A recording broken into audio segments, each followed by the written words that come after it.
मनोज कुमार जी काका के पास में चलती हूँ और जरा उन्हीं से जान लेते हैं कि ये अखिलेश यादव भी इटावा में केदारेश्वर मंदिर बनवा रहे हैं। अब ये अखिलेश यादव की आस्था है या फिर ये माना जाए कि अखिलेश यादव इमेज करेक्शन कर रहे हैं, क्योंकि चुनाव अब उत्तर प्रदेश में भी आने वाला है 27 में। मनोज जी। जी रोमाना, और उत्तर प्रदेश में चुनाव बहुत पहले से इस देश में 1952 से चुनाव हो रहे हैं, लगातार चुनाव हो रहे हैं। और किसी आस्था, क्या अब भारतीय जनता पार्टी, अभी जो पहले हम लोगों ने कहा, क्या भारतीय जनता पार्टी अब सिर्फ धर्म का, जो सनातन हमारा धर्म है, जिसकी पूरी व्याख्या इस तरह से है कि इयम निजा परोवेति गणनाचल गुचेत साम उदार चरिता नान्तु वसुधैव कुटुंबकम, हमारी तो परंपरा और संस्कृति ये रही है, जिसको प्रधानमंत्री हालांकि देश में नहीं उद्धृत करते हैं, लेकिन बाहर जाते हैं नरेंद्र मोदी तो बोलते हैं। अब क्या देवाधिदेव, अब जो हमारी परंपरा रही है कि पूरी दुनिया हमारे कुटुंब के समान है, अब धर्म को भी ठेकेदारी करते करते और धर्म का पाखंड फैलाते फैलाते अब भारतीय जनता पार्टी धर्म को भी बांटना चाह रही है।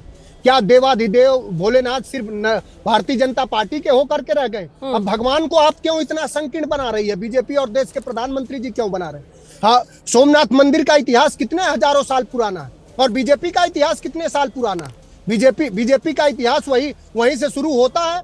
बीजेपी के आदर्श पुरुष श्यामा प्रसाद मुखर्जी 1937 में फजलुल हक की सरकार में मंत्री थे, कोलकाता में, कौन नहीं जानता है। फिर अपने भी अंतरिम सरकार में मंत्री थे। इनका इतिहास कितना है, इनका आदर्श पुरुष का इतिहास कितना है? और सोमनाथ मंदिर और हमारे धर्म का इतिहास तो लाखों पुराना है।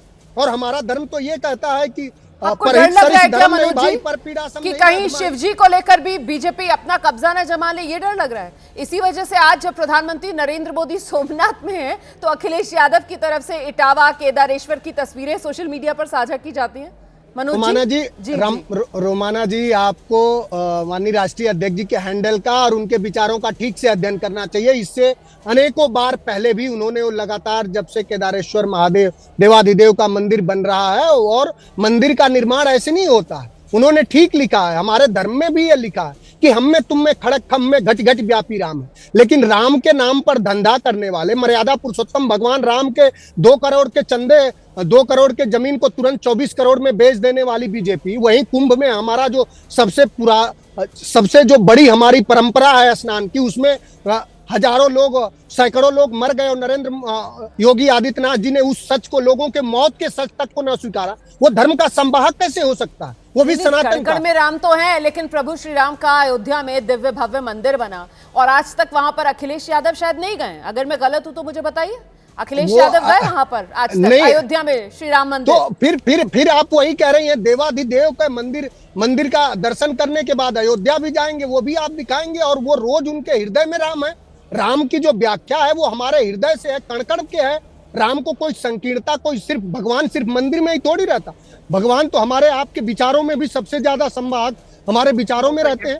और जिनके विचार लोगों को बांटने का हो, जिनके विचार कुंभ में लोगों की हत्या करने का हो, जिनके विचार भगवान मंदिर में नहीं रहते हैं, वहीं शिव जी के लिए इटावा में केदारेश्वर मंदिर बना रहे हैं, और जो दिव्य भव्य मंदिर अयोध्या में बनकर तैयार हुआ है, वहां जाकर शीश झुकाने को अखिलेश यादव तैयार नहीं है। तो ऐसे में कहीं ना कहीं वो विरोधाभास आस्था का नजर आता है ना। नहीं रोमाना, आप उसको थोड़ा बड़े संदर्भ में देखिए। तो हम जो कह रहे हैं वो सच कह रहे हैं कि झूठ कह रहे हैं? हमारा धर्म क्या कह रहा है कि दलित की बेटी का हत्या करवा दीजिए और उनके हत्यारों को संरक्षण दीजिए। मेरठ में क्या हुआ है, झांसी में क्या हुआ है? हमारा धर्म ये कहा है? हमारे धर्म में तो ये बात रही गई है कि परहित सरिस धर्म नहीं भाई, पर पीड़ा सम नहीं धर्म आई। दूसरे के पीड़ा से पीड़ित होते हैं हमारे जो धर्माचार्य हैं, और हमारे योगी आदित्यनाथ जी लोगों की मौत तक छिपा देते हैं कुंभ के महा आयोजन का।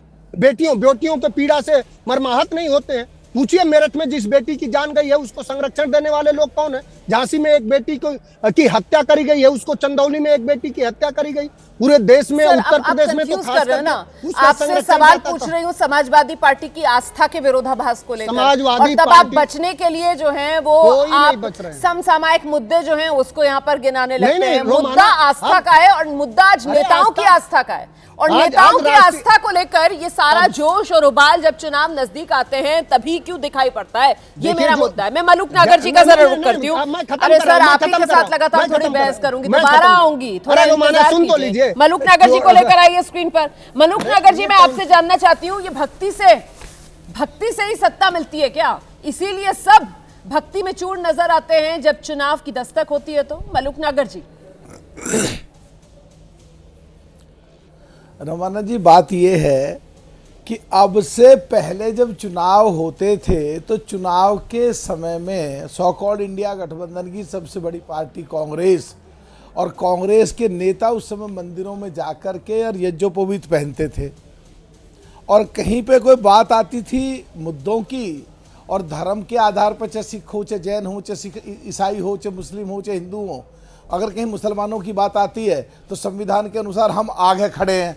और कांग्रेस कहीं बात आती है तो हिंदुओं की बात पर चुप्पी खींच जाती थी, तो उन्हें मजबूर हुए और चुनाव के समय पे वो मंदिरों में गए और यज्ञोपवीत पहनने शुरू करे। उसमें भी उन्हें कामयाबी नहीं मिली और लगातार हारते चले गए, हारते चले गए, हारते चले गए। तो अब ऐसी स्थिति आ गई है देश में, मजबूरी हो गई है इन्हें, क्योंकि उसमें एक खास एक हिस्से में हम भी हैं उसमें, और कांग्रेस भी है, सपा भी है, बाकी सारी पार्टियां हैं, और बाकी इकट्ठा जो धड़ा बड़ा उसमें से इन्हें जब वोट नहीं मिलती तो अब इनकी भी मजबूरी हो गई है हिंदुत्व पर चलने की या मंदिर बनवाने की, या स्टालिन साउथ में जो हिंदुओं के खिलाफ बोलता है, जो इनके खड़गे साहब सनातन के पहले ही दिन जिस दिन बने उस दिन खिलाफ बोले, या पूरा का पूरा वो जो इनके साथ में जो सो कॉल्ड इंडिया गठबंधन में बहुत सारी पार्टी ऐसी हैं, तो इनको कोई रास्ता नहीं दिख रहा है। तो अब तो सबको इस लाइन पे आना पड़ेगा और चलना पड़ेगा, और उसी परिपाटी में इनको ये लग रहा है कि कहीं एनडीए या बीजेपी पूरा चंक को इकट्ठा ना ले जाए, तो इसलिए ये सब अपने अपने क्षेत्रों में मंदिरों की।